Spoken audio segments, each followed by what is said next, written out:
Meus 4 filhos, todos já com cabelos brancos nascendo nas têmporas, estavam sentados no sofá da minha sala. Mãe, a gente conseguiu uma vaga para a senhora, disse Mateus, o mais velho, com aquela voz de quem anuncia um negócio fechado. Um lugar ótimo, cheio de gente da sua idade. Meu nome é Helena, tenho 76 anos e por quase 50 deles eu fui a rocha desta família. O que eles não lembravam é que rocha também guarda veio de ouro. Eles vieram no domingo, depois do almoço.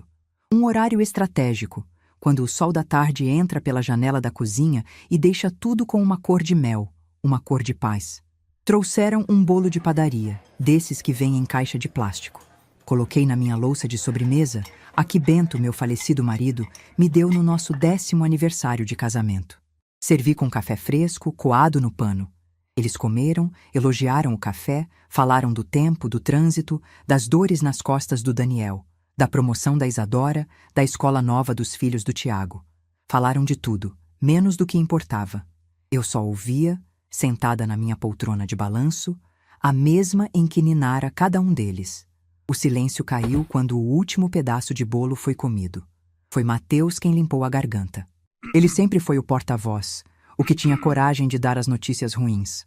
A voz dele não tinha a cor de mel do sol da tarde. Era cinzenta como asfalto. Mãe, a gente andou conversando, começou ele, e os outros 3 olharam para os próprios pés. A senhora sabe que a gente se preocupa muito. Isadora, minha única filha, pegou na minha mão. A mão dela estava fria. É um lugar lindo, mãe. Tem fisioterapia, baile no sábado, umas senhoras que jogam baralho. A senhora vai adorar, vai fazer novas amizades. É mais seguro também, emendou Tiago, o caçula, prático como uma máquina de calcular. Essa casa é muito grande, tem escada, e se a senhora cai, a gente mora longe, mãe. Demora para chegar. Daniel, o segundo, o mais quieto, o que sempre carregou uma culpa nos ombros que eu nunca soube de onde vinha, apenas balançou a cabeça, concordando com os irmãos. Não disse uma palavra. O silêncio dele doía mais que o discurso ensaiado dos outros.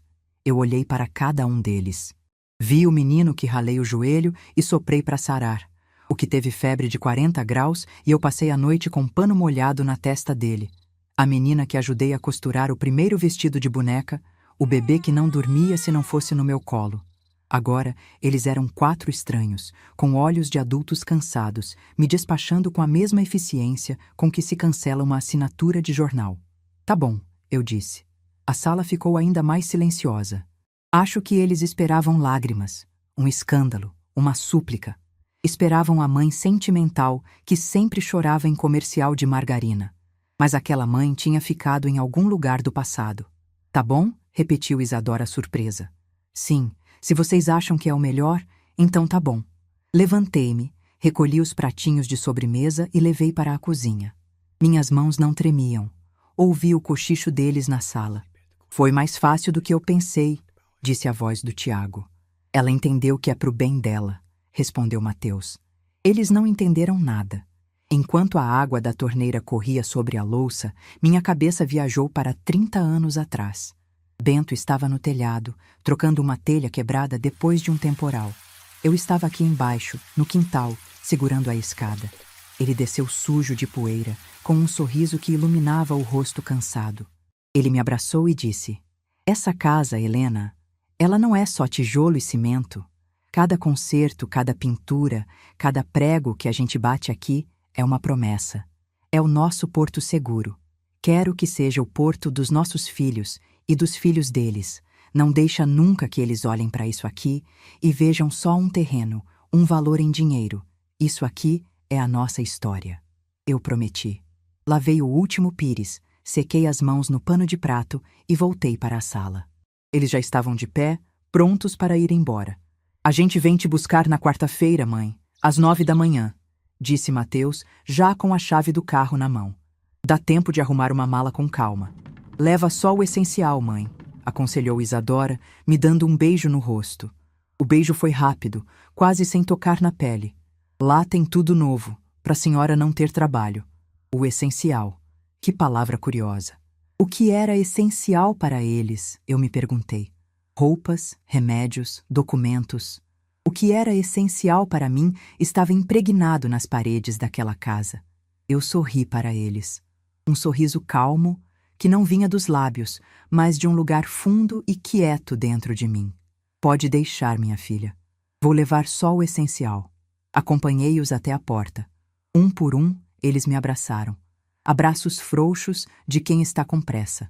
Quando o carro deles sumiu na esquina, eu continuei ali, na soleira. O sol já estava baixo, pintando o céu de laranja e roxo. Era a hora do dia que Bento mais gostava. Ele dizia que era Deus caprichando na pintura antes de apagar a luz. Entrei e fechei a porta. O clique da fechadura ecoou pela casa vazia. Não chorei. Fui até a cozinha e passei um café novo. Sentei-me à mesa, a mesma onde fiz dever de casa com eles, onde ouvi confidências de primeiro amor, onde anunciei que eles teriam um irmão ou uma irmã. Peguei o álbum de fotografias. As páginas amareladas mostravam vidas que pareciam de outras pessoas.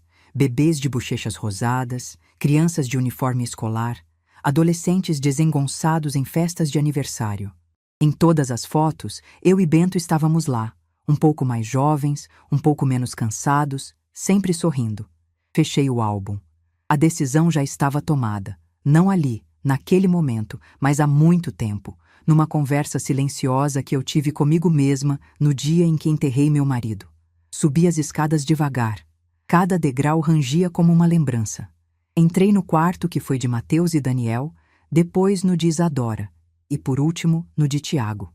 As paredes ainda tinham marcas de pôsteres antigos, um arranhão de um dia de raiva, um desenho a lápis escondido atrás da porta.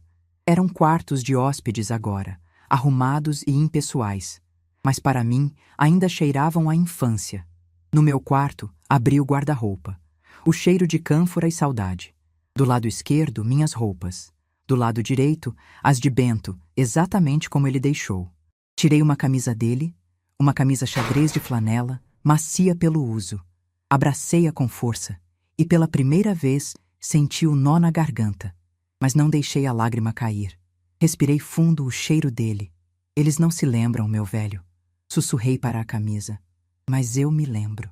Dobrei a camisa com cuidado e a coloquei no fundo de uma mala pequena, que estava guardada em cima do armário. Era uma mala de couro, antiga, que foi do meu pai.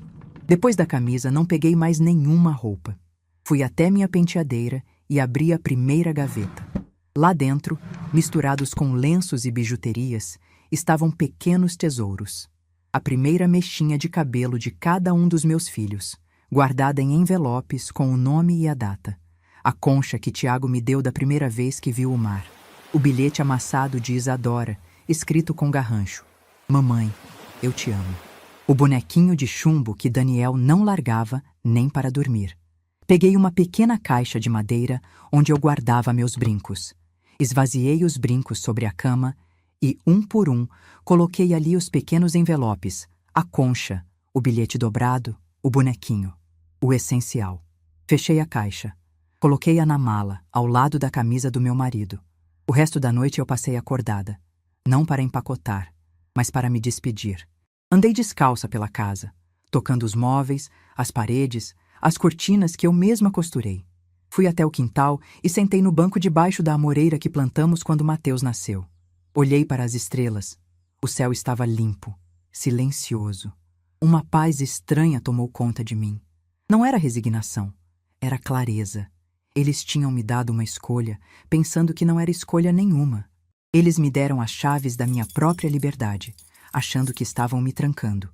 Na manhã de quarta-feira, eu estava pronta às 8h30. A mala pequena estava ao lado da porta da frente. Eu vestia meu melhor vestido, um azul marinho, e usava o colar de pérolas que Bento me deu. Quando ouvi a buzina do carro de Mateus, respirei fundo. Olhei uma última vez para a sala, para os retratos na parede, para a poltrona de balanço que balançava sozinha com a corrente de ar. Sorri, abri a porta e saí, fechando-a atrás de mim sem olhar para trás. Eu não estava sendo levada. Eu estava partindo.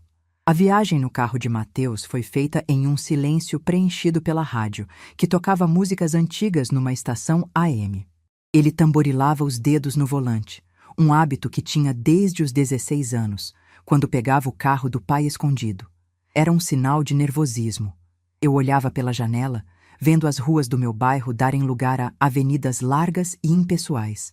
As árvores ficavam mais raras, os prédios mais altos. "A senhora vai ver, mãe. O lugar é de primeira", ele disse, quebrando o silêncio sem de fato quebrá-lo. A voz dele era um ruído por cima da música. "Tem um jardim enorme com um coreto, e a comida dizem que é excelente, cardápio de nutricionista." Ele esperava uma batalha, preparou o discurso, os argumentos. Eu lhe entreguei um armistício antes mesmo da primeira granada. Isso o deixava sem chão. Ele suspirou, um som pesado de frustração, e aumentou um pouco o volume do rádio. Ficamos assim, cada um no seu silêncio, até ele entrar por um portão de ferro forjado com um nome em letras douradas e curvas: Residencial Aconchego Dourado. O nome soava falso, como um adoçante que deixa um gosto amargo na boca. O lugar era exatamente como Isadora descreveu. Bonito. Tão bonito que chegava a ser estéril. A grama era verde demais, aparada com uma precisão cirúrgica. As flores nos canteiros pareciam de plástico, organizadas por cor. Não havia uma folha seca no chão. Tudo era limpo, ordenado e sem vida. Parecia um cenário. Mateus estacionou e veio abrir minha porta, um gesto de cavalheirismo que ele raramente praticava. Pegou minha mala pequena no porta-malas e me guiou para a entrada principal, uma porta de vidro que se abriu sozinha. O cheiro lá dentro era de lavanda e produto de limpeza. Uma moça de uniforme branco e sorriso profissional nos recebeu. "Dona Helena, que prazer recebê-la." "Estávamos à sua espera", disse ela, com uma simpatia que não alcançava os olhos. "Sou a Célia, a diretora administrativa." Enquanto eles conversavam sobre horários de visita e acertos financeiros, eu observava o saguão. Alguns idosos estavam sentados em poltronas confortáveis, mas não conversavam entre si. Um assistia à televisão sem som. Outro olhava fixamente para o jardim impecável. Um terceiro dormia de boca aberta. Pareciam figuras de cera num museu da velhice. "Seu quarto é o 204. Fica na ala das gardênias com vista para o jardim dos fundos", informou Célia, entregando-me uma chave com um chaveiro de plástico grande, para não se perder. "Seu filho pode subir para ajudar a senhora a se instalar." A porta 204 se abriu para um quarto pequeno, com uma cama de solteiro arrumada, um armário embutido, uma escrivaninha e uma poltrona ao lado de uma janela grande. Tudo era de um bege pálido, funcional e sem alma. "Olha que vista linda, mãe!" exclamou Mateus, abrindo as cortinas. A vista era para outro jardim, igualmente perfeito e vazio. Ele colocou a mala sobre a cama. "Bom, a senhora quer que eu ajude a guardar as coisas?" "A senhora vai ficar bem aqui, mãe. É o melhor para todo mundo." Lá embaixo, um jardineiro de uniforme aparava uma roseira com um cuidado meticuloso. Observei-o por 1 minuto. Depois, virei-me e abri a mala. A primeira coisa que tirei foi a camisa de flanela de Bento. Dobrei-a e coloquei na primeira gaveta do armário. Depois, peguei a caixinha de madeira. Coloquei-a na gaveta da mesa de cabeceira, o essencial. Fechei a mala vazia e a empurrei para debaixo da cama. O quarto continuava impessoal, mas agora tinha 2 segredos. Sentei-me na poltrona e olhei para o telefone ao lado da cama. Era um aparelho simples, branco. Disquei um número que sabia de cor há mais de 40 anos. "Almeida, Sampaio e Associados, bom dia." Atendeu uma voz jovem. "Bom dia. Gostaria de falar com o Dr. Afonso Almeida, por favor. Diga que é Helena." "Minha querida, é você?" A voz do outro lado era grave e quente. Uma voz que eu conhecia desde que ele era um rapaz de 20 e poucos anos, começando a carreira no escritório do pai. Afonso era o melhor amigo de Bento. "Sou eu, Afonso." "Aconteceu." "Eles fizeram mesmo", ele disse, e não era uma pergunta. Havia uma raiva contida na voz dele, a raiva de um amigo leal. "Você está bem? Onde você está?" "Te ligo em 1 hora." "Tudo bem?" Ela atendeu, com a voz ofegante, provavelmente correndo atrás de uma das crianças. "Tudo bem, minha querida." "Sônia, preciso te pedir um favor."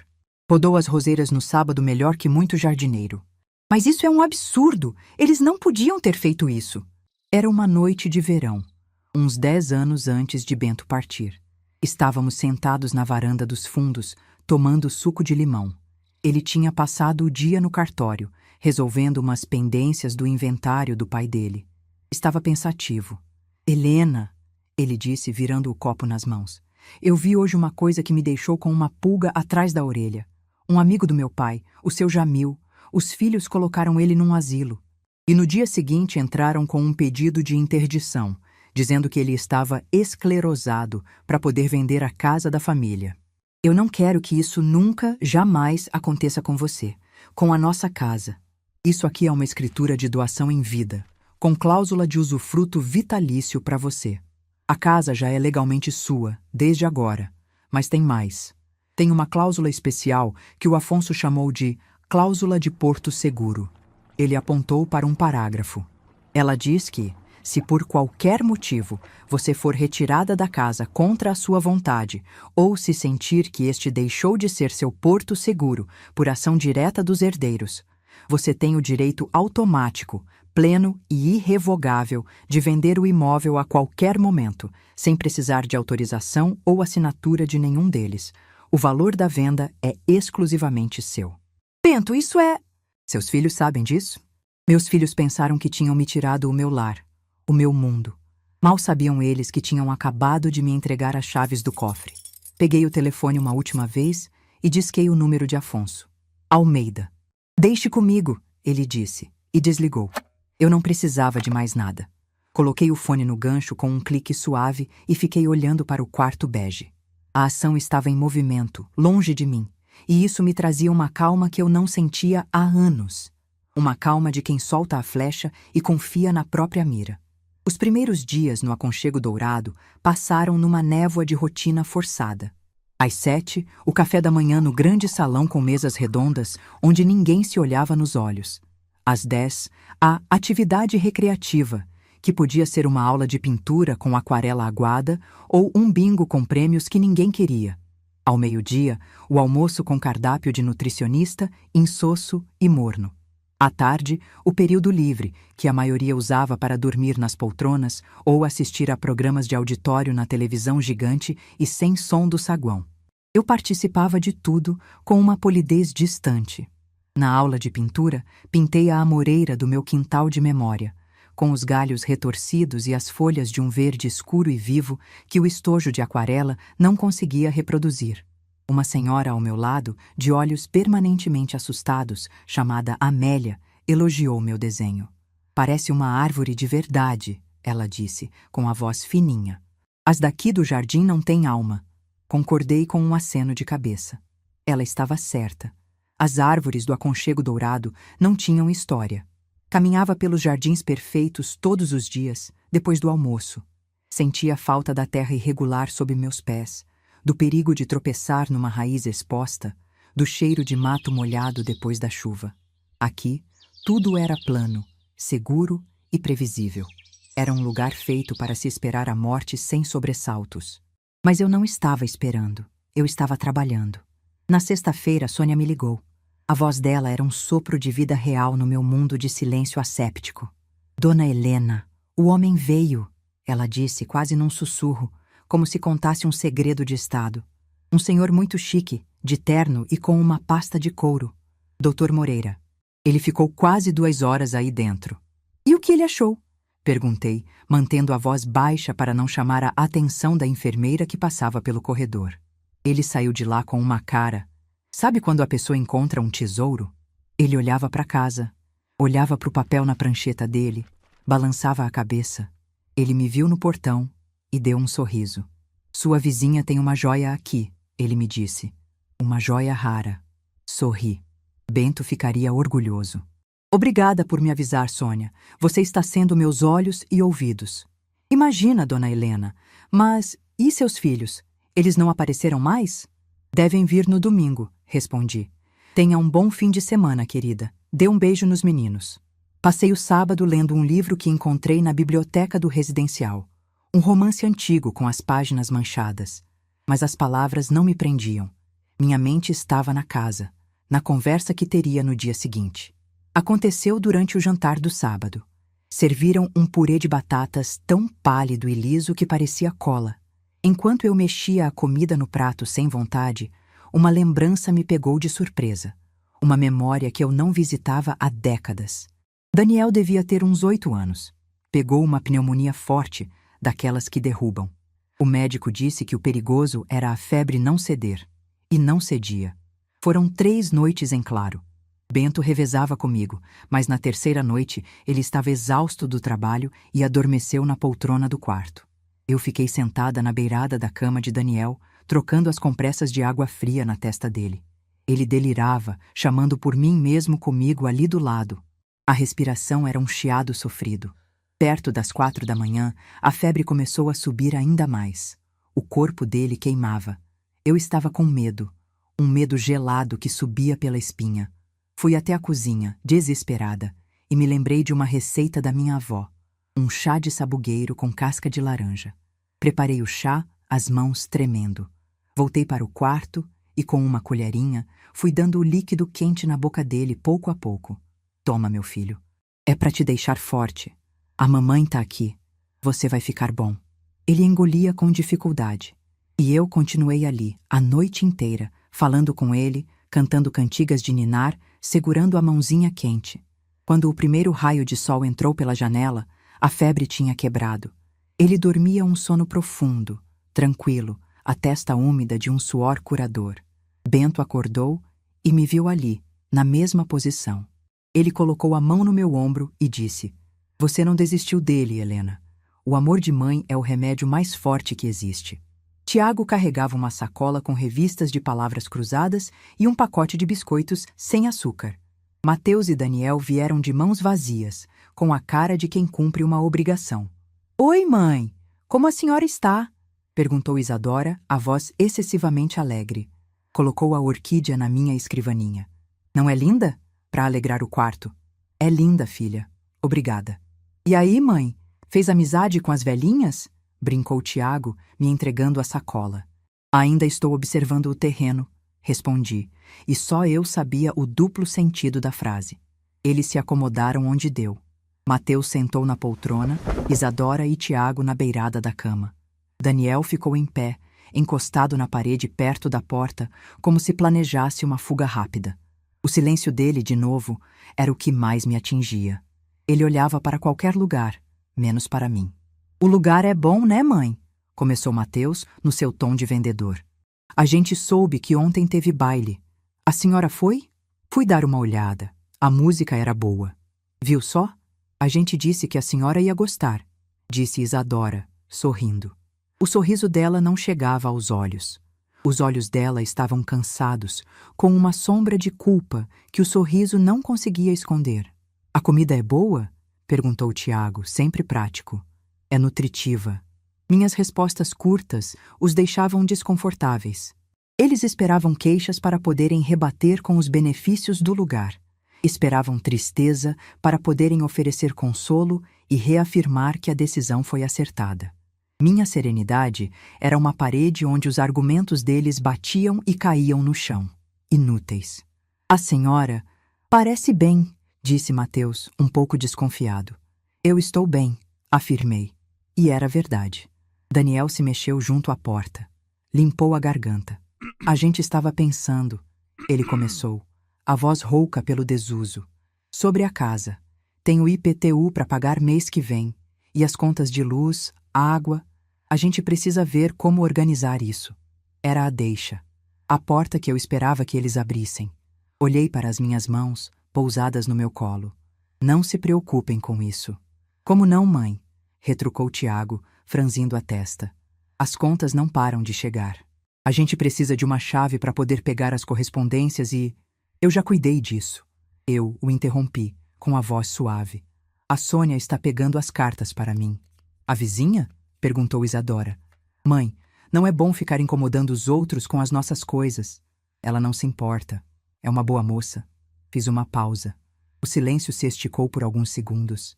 Era a hora.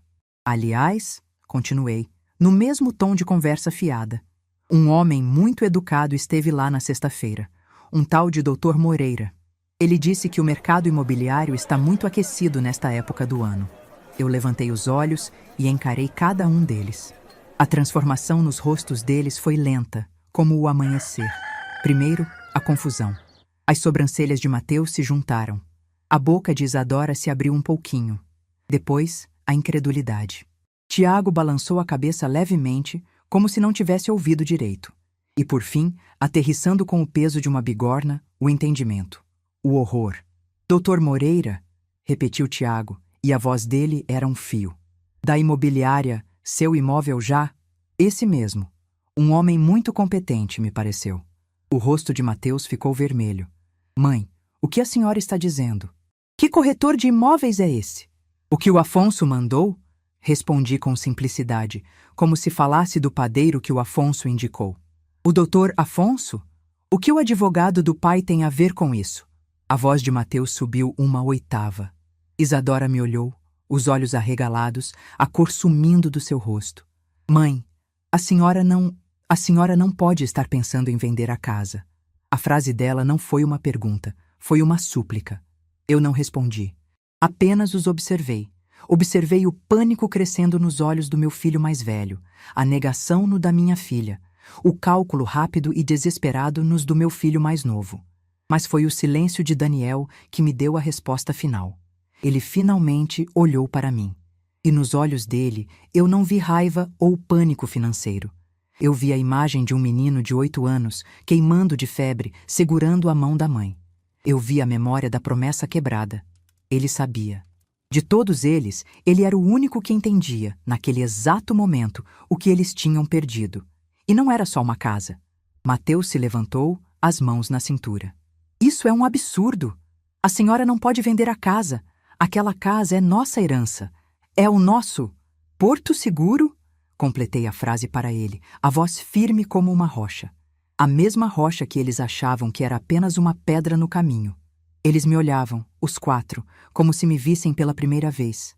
Não a mãe frágil que precisava de cuidados, mas uma mulher que tinha acabado de virar o jogo sem nem mesmo se levantar da cadeira. A palavra ficou suspensa no ar bege do quarto, pesada e afiada como um caco de vidro. Porto Seguro. A frase de Bento, a promessa dele, agora usada como uma arma na minha voz. O rosto de Mateus, que estava vermelho de raiva, passou para um tom pálido de choque. Ele deu um passo à frente, o dedo em riste, mas as palavras não saíam. Era como se eu tivesse cortado a energia que alimentava sua indignação. Tiago, o homem dos números, foi o primeiro a recuperar a fala. Isso é loucura, mãe. A senhora não pode vender a casa. Metade daquilo é nosso por direito, herança do pai. Ele falava rápido, atropelando as sílabas, o calculista dentro dele em pânico total. A gente entra na justiça. A senhora não está em plenas faculdades mentais, está claro. Colocar a casa da família à venda por um capricho? Afonso pode explicar a diferença se você não se lembra. Eram lágrimas silenciosas que escorriam pelo rosto maquiado, deixando um rastro de rímel. Mãe, por favor, ela sussurrou, a mão no peito. E as nossas memórias, o seu quarto, o nosso quintal, a amoreira do Mateus, tudo que a gente viveu ali. A senhora vai vender tudo isso para um estranho? Um lugar para visitar no Natal e sentir a nostalgia da infância antes de voltar para a própria vida, a vida real. Eles queriam a casa como um museu da felicidade deles, um museu que eu deveria manter limpo e arrumado, esperando por suas visitas esporádicas. As memórias, Isadora, eu carrego aqui, eu disse, tocando suavemente meu peito. Elas não estão à venda, mas as paredes que as abrigaram, sim. Vocês mesmos disseram que a casa era grande demais para mim, perigosa demais. Pois bem, estou resolvendo o problema. Como se a palavra interditar o tivesse ferido fisicamente. Ele era o único que sentia a vergonha do que estava sendo dito. Levantei-me da poltrona. Meu corpo parecia leve. Fui até a escrivaninha, peguei o telefone branco e o estendi na direção de Mateus. Ele me olhou, confuso. O que é isso? Ele perguntou. O telefone. Pode ligar para o seu advogado. Ou, se quiser poupar tempo e dinheiro, pode ligar para o Afonso. O número está na agenda do meu celular, na bolsa, como sempre esteve.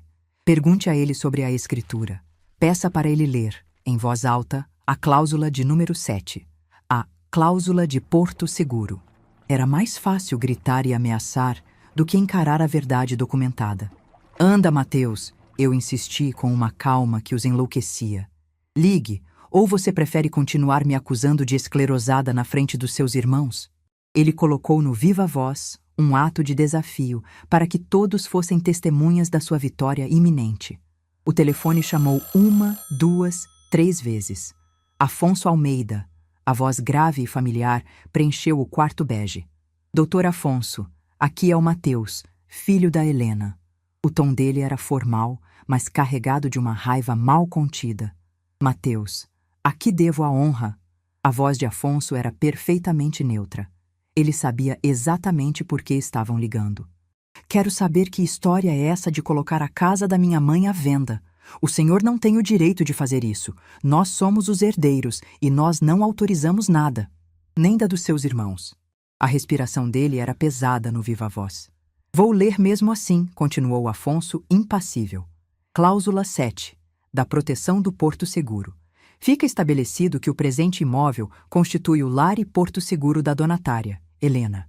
Na eventualidade de a donatária ser compelida, por ação direta ou indireta de seus herdeiros diretos, a deixar de residir no imóvel, ou caso sinta que este deixou de ser seu espaço de segurança e paz por interferência dos mesmos, ela adquire o direito automático, pleno, irrevogável e inquestionável de alienar o bem a qualquer tempo, pelo valor que lhe aprouver, sem a necessidade de anuência, consulta ou assinatura de qualquer um dos herdeiros.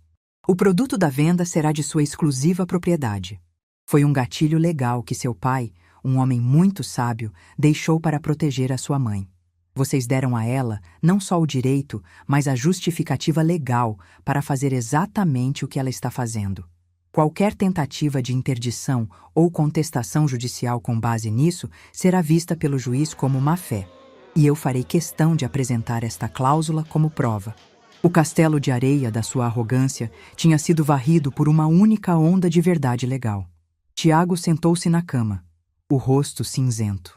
Ele, mais do que todos, entendia a finalidade daquelas palavras. Era um xeque-mate.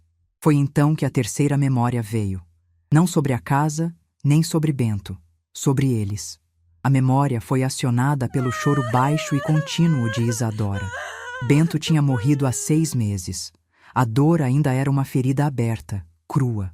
Eu estava sentada na cozinha, no meio da tarde, olhando para o nada. Não tinha vontade de cozinhar, de limpar, de viver. A casa, antes um porto, parecia um navio fantasma. Isadora chegou do trabalho e me encontrou assim. Ela tinha 30 e poucos anos.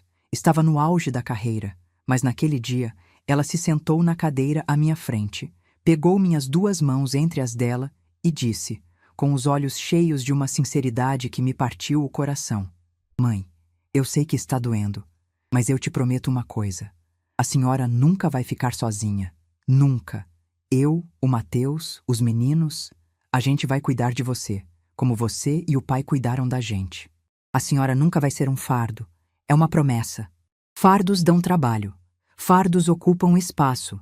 E vocês encontraram um jeito muito eficiente de se livrar do peso. Um lugar bonito, com cardápio de nutricionista e enfermeira 24 horas.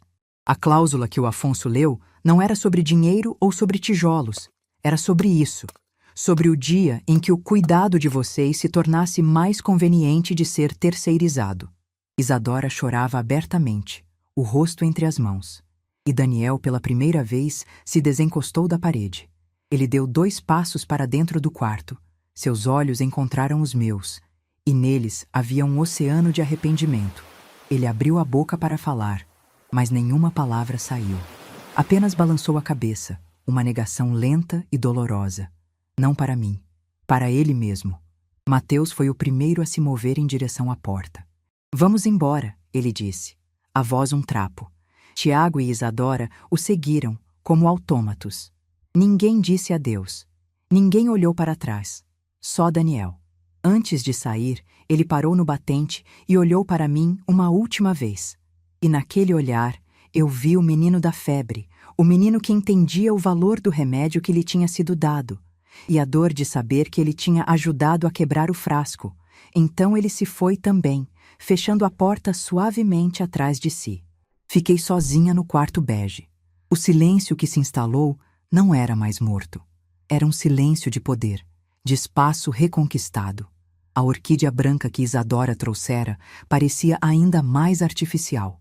Fui até a mesa de cabeceira e abri a gaveta. Peguei a pequena caixa de madeira. Abri e olhei para os tesouros lá dentro. O bilhete com garrancho, a concha do mar, o bonequinho de chumbo. O essencial. Eles não tinham me tirado de casa. Tinham apenas me mostrado o caminho para construir uma nova, em um terreno que, desta vez, seria só meu. 3 anos se passaram. O silêncio que se instalou depois que a porta se fechou naquele dia, no aconchego dourado, não foi quebrado. Ele se estendeu, se aprofundou e, por fim, se transformou. Deixou de ser ausência para se tornar espaço. E nesse espaço, eu comecei a construir. A venda da casa foi rápida. O doutor Moreira, o corretor, encontrou um comprador em menos de um mês. Um casal jovem de médicos com planos de reformar e encher os quartos de crianças. Fiquei feliz por eles. Uma casa como aquela merecia risadas e cheiro de bolo no forno, não o pó do abandono e da mágoa. Assinei a papelada final na sala de reuniões do escritório de Afonso. Ele me serviu um café e, quando o último documento foi assinado, segurou minha mão por cima da mesa. Bento estaria batendo palmas de pé, Helena. Ele estaria orgulhoso do mulherão que sempre teve ao lado. Eu apenas sorri, um sorriso cansado, mas inteiro. Com o dinheiro, não fiz nenhuma loucura. Fiz o que Bento teria feito. Planejei. Comprei este apartamento. Não é grande, tem 2 quartos, uma sala que se abre para uma varanda com vista para o mar e uma cozinha do tamanho certo para uma mulher só. É no 3º andar de um prédio com elevador, a 2 quadras de uma biblioteca pública e de uma feira de produtores que acontece toda quarta-feira. Decorei tudo do meu jeito. As paredes são de um tom de pêssego, a cor do céu no fim da tarde. Os móveis são novos, leves, fáceis de limpar. Na parede principal da sala, não há retratos de família.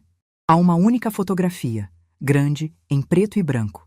Eu e Bento, com 20 e poucos anos, rindo numa praia, o vento bagunçando meu cabelo. É a única memória que eu preciso ver todos os dias. O resto, o essencial, continua guardado na caixinha de madeira, que agora descansa na gaveta do meu novo criado mudo. Minha rotina é simples.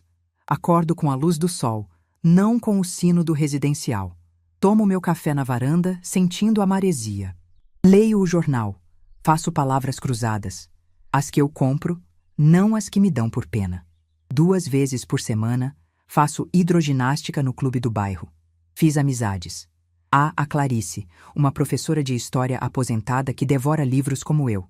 O seu Mário, um viúvo que cultiva orquídeas raras e me ensina os truques. E a Joana, que é mais nova, tem uns 60 anos e organiza um grupo de caminhada na praia todo fim de dia. Gente que me conheceu como Helena, não como a mãe de alguém.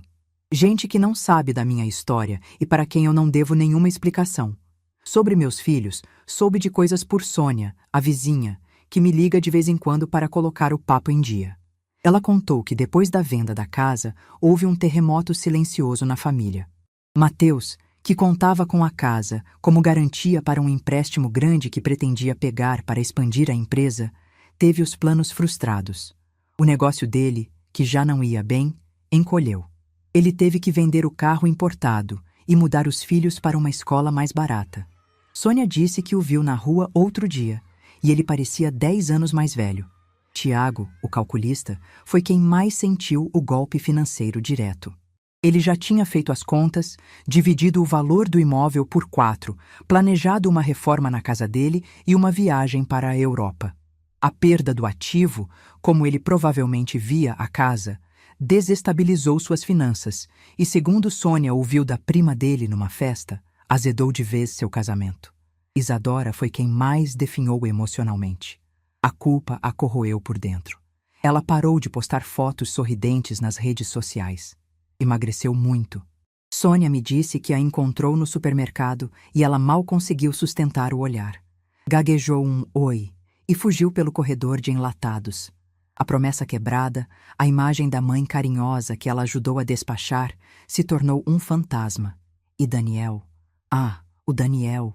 Ele se afastou dos irmãos, pediu demissão do emprego que odiava e, com as economias, montou uma pequena marcenaria nos fundos da casa dele. Faz móveis artesanais, peças pequenas, delicadas. Sônia disse que ele trabalha em silêncio, o dia todo. Não fala com quase ninguém. Ele foi o único que entendeu o tamanho do que foi perdido e está pagando sua penitência em silêncio e serragem. Eu ouvia tudo isso com uma tristeza distante, como se lesse a notícia de uma família desconhecida num jornal antigo. A dor estava lá, mas era uma cicatriz, não uma ferida aberta.